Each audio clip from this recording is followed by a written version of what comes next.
Hello viewers, আসসালামু আলাইকুম। কেমন আছেন সবাই? আশা করছি আপনারা সবাই অনেক বেশি ভালো আছেন। আপনারাও কি আপনাদের বাসায় ঠিক এইভাবে লম্বা উড়ি চাষ করে প্রচুর পরিমাণে ফলন পেতে চান? তাহলে আমার এই ভিডিওটি 1 সেকেন্ডও স্কিপ না করে সম্পূর্ণ দেখতে থাকুন।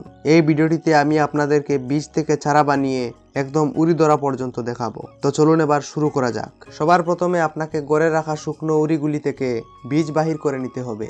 আপনাদের ঘরে উড়ি না থাকলে বাজার থেকে বীজ কিনে নিয়ে আসবেন। বীজগুলিকে বাহির করার পর এইরকম একটি ট্রে বা আপনারা জল পান করার ওয়ান টাইম গ্লাসও ব্যবহার করতে পারেন। সবগুলি গ্লাসে একটি করে বীজ ঢেলে উপরের মাটি দিয়ে ঢেকে দিবেন। তারপরে গ্লাসগুলিতে জল দিয়ে দিবেন। 10 দিন পর চারা গজিয়ে অনেক বড় হয়ে যাবে গাছগুলি। এখন আপনাকে এই গাছগুলি লাগানোর জন্য জায়গা তৈরি করতে হবে। প্রথমে আপনি কয়েকটি ইট নিয়ে আসবেন এবং আমি যেভাবে এগুলিকে রাখছি আপনারাও ঠিক সেইভাবে রেখে দিন। এখন আপনাকে এই ইটের মিডিলের ফাঁকা জায়গাকে ভরতে হবে শুকনো জুরজুরে মাটি দিয়ে।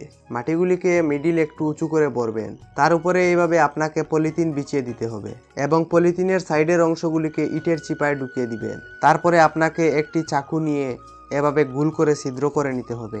এইভাবে আপনি আপনার যতটি চারা ততটি হোল করে নেবেন। হোল করা শেষ হয়ে গেলে কন্নির বাদা বা বাঁশ দিয়ে এরকম একটু প্রেস করে মাটিতে ফাঁক করে নিতে হবে। তারপরে আপনি নিয়ে আসেন আপনার চারাগুলি এবং প্রতিটি ছিদ্রে একটি করে চারা বসিয়ে দিন এবং সাইডের মাটিতে এরকম নেড়ে ছেড়ে দিলে মাটিগুলি সেট হয়ে যাবে।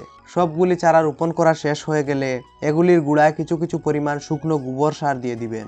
তারপরে আপনাকে এগুলিতে ভালো করে পানি দিয়ে দিতে হবে। 20 দিন পর দেখুন গাছগুলি লদ দিতে আরম্ভ করছে। তাই আপনাকে কিছু বাঁশ নিয়ে একটি মিনি চার বানিয়ে নিতে হবে। দেখুন কিভাবে সেটি বানাবেন। সবার প্রথমে 3টি কুটিকে একটু হিলিয়ে গেড়ে নিন এবং আরো লম্বা 3টি বাঁশ নিয়ে বেঁধে তারপরে আপনি এই গাছগুলিকে নিচের বাঁশের সাথে বেঁধে দিবেন। এরপর আপনাকে আর কিছু করতে হবে না, লতগুলি অটোমেটিক্যালি উপরের দিকে যাবে। এখন আপনি আরো কিছু শর্ট সাইজের বাঁশ নিয়ে এসে সমান দূরত্বে এরকম রেখে দিবেন।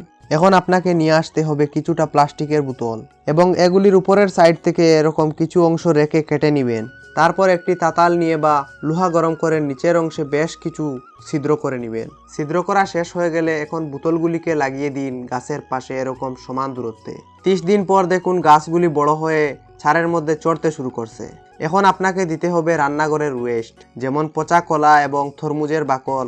এগুলিকে ভালো করে একটি কেঁচি বা ছুরি দিয়ে কেটে নেবেন। এখন এগুলিতে মিক্স করতে হবে ব্ল্যাক ফসফেট ফার্টিলাইজার এবং এগুলিকে ভালো করে মিশিয়ে দিয়ে দিবেন এই ছিদ্র করা বোতলের ভিতরে এবং এগুলিতে একটু একটু জল দিয়ে দিবেন। 40 দিন পর দেখুন গাছগুলি পুরো বড় হয়ে গেছে কিন্তু এখনো ফুল আসেনি। 60 দিন পর দেখুন গাছগুলি বড় হয়ে ফুল দিতে আরম্ভ করছে। 80 দিন পর দেখুন গাছগুলির নিচ উড়ি ধরে একদম ভরে গেছে। আপনারাও যদি আমার দেখানো পদ্ধতি মতো চাষ করেন তাহলে আপনাদেরও এরকম ধরবে। এরকম আরো নতুন নতুন ভিডিও পাওয়ার জন্য চ্যানেলটি সাবস্ক্রাইব করে রাখবেন। আজকের জন্য এতটাই। দেখা হবে পরবর্তী কোনো এক নতুন ভিডিওর মাধ্যমে। ততক্ষণ ভালো থাকবেন, সুস্থ থাকবেন। আল্লাহ হাফিজ।